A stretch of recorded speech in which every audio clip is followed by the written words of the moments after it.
এই ভিডিঅ'টোত ক্লাছ 9ৰ গণিতৰ দশম অধ্যায় বৃত্তৰ অনুশীলনী 10.5ৰ কুৱেশ্যন নম্বৰ 5টোৰ পৰা আলোচনা কৰিম। আগৰ ভিডিঅ'কেইটাত বাকিবোৰ দিয়া হৈছে। এতিয়া কুৱেশ্যন নম্বৰ 5টো আছে চিত্ৰ 10.39ত A, B, C আৰু D এটা বৃত্তৰ চাৰিটা বিন্দু AC আৰু BD য়ে E বিন্দুত কটাকটি কৰিছে যাতে angle BEC is equal to 130 degree আৰু angle ACD is equal to 20 degree. এতিয়া angle BAC নিৰ্ণয় কৰা। আমাক angle BAC নিৰ্ণয় কৰিব দিছে। সলিউশনটো চাবা। এতিয়া 5 সলিউশন দিয়া আছে angle BEC is equal to 130 degree. তাৰপিছত angle ECD এটো কোন 20 degree দিয়া আছে। এতিয়া আমাক BAC উলিয়াব দিছে। angle BAC is equal to what? বুজি পাইছা? So BAC এইটো কোন লাগে? এইটো কোন জানিবৰ বাবে আমাক এইটো কোন জানিলে হৈ যাব। কাৰণ আমি জানো একে বৃত্তাংশত অৱস্থিত কোণবোৰ সমান। এইটো কোন জানিলে আমি এইটো কোন পাই যাম। আৰু আমি এইটো কোন উলিয়াব পাৰিম কাৰণ এইটো কোন দিয়া আছে, এইটো কোন আমি উলিয়াব পাৰিম। সো এইটো কোন উলিয়াব পাৰিম। বুজি পাইছা? এতিয়া তোমাৰ চোৱা এইটো কোন উলিয়াম আমি angle BEC plus angle CED is equal to 180 degree. এটো হ'ব তোমাৰ সৰল কোণ।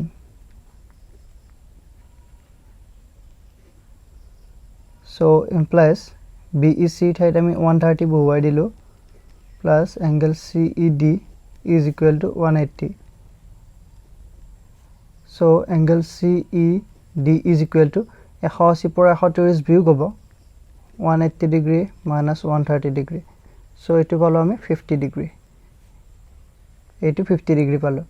এতিয়া আমি জানো ত্ৰিভুজৰ তিনিটা কোণৰ সমষ্টি 180 ডিগ্ৰী। সো আমি তিনিটা কোণ যোগ কৰি দিম।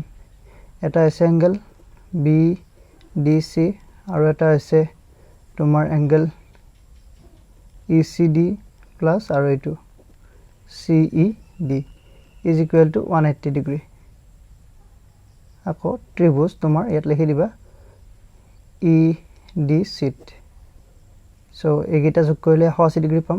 এতিয়া ইয়াৰ আমি BDC টো নাজানো। এংগল BDC এটো সেম ৰাখিলো।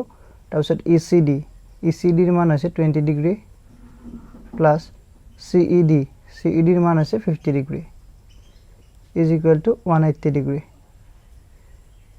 So implies angle BDC is equal to এই দুটা যোগ কৰিলে তোমাৰ 70 হ'ব। সো 70 টো এইফালে প্লাস আছে, সেইফালে লৈ গলে মাইনাস হৈ যাব। 180 degree minus 70 degree implies angle BDC is equal to 180 পৰা 70 গলে তোমাৰ এইটো 0 8 7 গলে 1 সো 110 ডিগ্ৰী। বুজি পাইছা? এইটো কোন 110 ডিগ্ৰী। তাৰপিছত এইটো হল তোমাৰ আমি পালো 50 ডিগ্ৰী আৰু এইটো 20। সো গোটেই মিলি 180 ডিগ্ৰী হৈছে ত্ৰিভুজটোত। আমি এইটো পাই গলো 110 ডিগ্ৰী। আকৌ আমি পাইছিলো উপপাদ্য 10.9 আছিল হেতু একে বৃত্তাংশত অৱস্থিত কোণবোৰ সমান। সো হেতু লিখি দিছো। ইয়াত BDC is equal to তোমাৰ হেতু হ'ব PAC হ'ব। এটো একে বৃত্তাংশত আছে। সো এতিয়া আমি BDC ৰ মান পালে BAC ৰ মানো পাই যাম। BDC যদি 110 ডিগ্ৰী হয় BAC 110 ডিগ্ৰী হ'ব। বুজি পাইছা? এটাকে নিৰ্ণয় BAC is equal to 110 degree. এইখিনি। এতিয়া 6 নম্বৰ কোৱেশ্যনটো চাও। দিয়া আছে ABCD এটা চক্ৰীয় চতুৰ্ভুজ যাৰ কৰ্ণকেইডালে এই বিন্দুত কটাকটি কৰে যদি angle DBC is equal to 70 degree, angle BAC is equal to 30 degree, angle BCD নিৰ্ণয় কৰা। ইয়াৰ উপৰিও যদি AB is equal to BC তেন্তে angle ECD উলিওৱা। এতিয়া সলিউশনটো চাবা। এতিয়া 6 সলিউশন দিয়া আছে angle DBC is equal to 70 degree। এইটো কোন চিত্ৰটো আঁকি লৈছো ABCD চক্ৰীয় চতুৰ্ভুজ এইটো দিয়া আছে আৰু ইয়াৰ কৰ্ণ AC আৰু BD ই বিন্দুত সেট কৰিছে।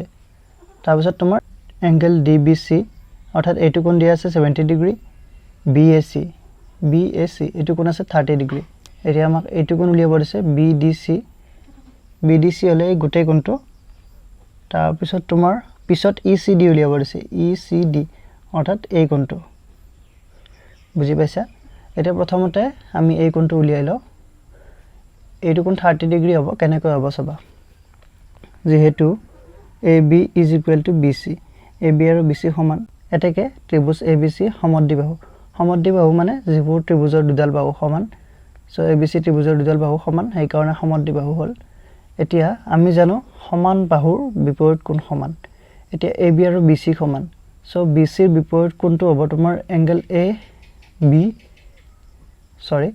BAC BC ৰ বিপৰীত কোণটো এডাল BC ইয়াৰ বিপৰীত কোণ এইটো এংগল BAC তাৰ পিছত তোমাৰ AB ৰ বিপৰীত কোণটো হৈছে তোমাৰ এইটো BCA = এংগল BCA এতিয়া চোৱা BAC ৰ মান দিয়া আছে 30 ডিগ্ৰী সো আমি BCA ৰ মান পাই গলো 30 ডিগ্ৰী বুজি পাইছা এইটো হ'ল 30 ডিগ্ৰী তোমাৰ মই একেবাৰে লিখি দিছো তেতিয়া কনফিউজটো দূৰ হৈ যাব এতিয়া তোমালোকে এইখিনিলৈ বুজি পালা তাৰ পিছত চোৱা আমি যদি এইটো DC চাপটো ললে তোমাৰ এইটো আৰু এইটো কোণ হৈছে আমি জানো একে বৃত্তাংশত অৱস্থিত কোণবোৰ সমান সো এই চাপটোৱে তোমাৰ DBC এইটো কোণ কৰিছে তাৰ পিছত DAC এইটো কোণ কৰিছে সো আমি এইটো কোণো 70 ডিগ্ৰী পাই যাম বুজি পাইছা সো আমি উপপাদ্যটো লিখি দিও আকৌ একে বৃত্তাংশত অৱস্থিত কোণবোৰ সমান সো আমি লিখিব পাৰিম যে এংগল DAC = এংগল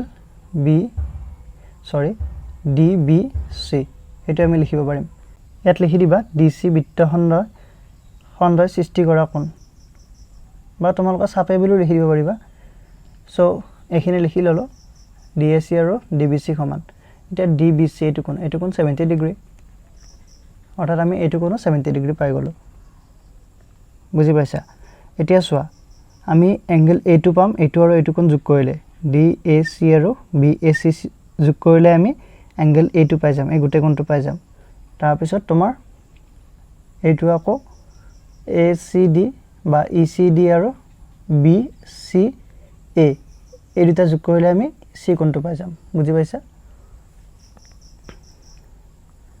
আকৌ যেহেতু ABCD সক্ৰিয় চতুৰ্ভুজ বুলি দিয়া আছে ABCD সক্ৰিয় চতুৰ্ভুজ সো এটাকে angle A plus angle C = 180 degree সক্ৰিয় চতুৰ্ভুজৰ বিপৰীত কোণৰ যোগফল 180 ডিগ্ৰী এটা আমি জানো এতিয়া এংগল A টো তোমাৰ দুটা কোণত বিভক্ত হৈছে DAC plus BAC এটো লিখি দিও angle DAC plus angle BAC plus এতিয়া এংগল C টো দুটা ভাগত ভাগ হৈছে এটা আছে তোমাৰ BCA এংগল BCA plus আৰু এটা আছে তোমাৰ এইটো ECD বা ACD মই ECD বুলি দিও কাৰণ আমাৰ কিতাপত কৈছে যে ECD নিৰ্ণয় কৰা বুজি পাইছা সো ECD বুলি ক'লে বেছি সহজ হ'ব বুজি পোৱা ECD আৰু ACD একে কোণ = 180 ডিগ্ৰী এতিয়া ইয়াৰ মানখিনি বহুৱাই দিও এংগল DAC ৰ মান হ'ব তোমাৰ এটা 70 ডিগ্ৰী প্লাস এংগল BAC ৰ মান তোমাৰ 30 ডিগ্ৰী প্লাস BCA ৰ মান চোৱা BCA এটো 30 ডিগ্ৰী আমি উলিয়ালো ইয়াত উলিয়াই দিছো সো 30 ডিগ্ৰী তোমালোকে এবিলাকক ইকুৱেচন দিলে পাৰিবা ইকুৱেচন 1 2 বা নিদিলেও কোনো কথা নাই plus ECD angle ECD = 180 degree এতিয়া এই তিনিটা যোগ কৰি দিব পাৰিম আমি বুজি পাইছা 70 ৰে 30 130 130 ডিগ্ৰী প্লাস এংগল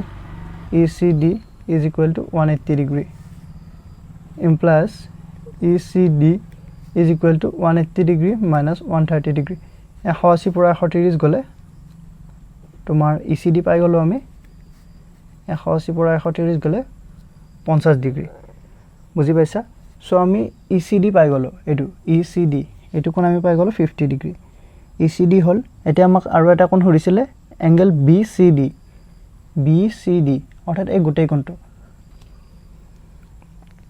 এটাকে angle BCD is equal to BCD আমি দুটা কোণৰ যোগফল পাইছো BCA plus angle ECD এতিয়া BCA টো হৈছে তোমাৰ 30 ডিগ্ৰী plus ECD হৈছে 50 ডিগ্ৰী 30 plus 50 80 ডিগ্ৰী বুজি পাইছা এটাকে শেষত লিখি দিবা নিৰ্ণয় angle BCD is equal to 80 degree তাৰ পিছত angle ECD is equal to 50 degree আশা কৰো ভিডিওটো চাই ধুনীয়াকৈ বুজি পাইছা আজি ভিডিওটো দেখিনে যদি ভিডিওটো ভাল লাগিছে লাইক কৰিবা কমেন্ট কৰিবা শেয়াৰ কৰিবা আৰু তোমালোক যদি মোৰ চেনেলটোত নতুন তেতিয়াহলে চেনেলটো সাবস্ক্ৰাইব কৰি লবা আৰু লগতে তোমালোক যদি ফেসবুক ইউজ কৰা তেতিয়াহলে ফেসবুকত আছামিজ এডুকেশ্যন পেজটো ফলো কৰি থবা থ্যাংক ইউ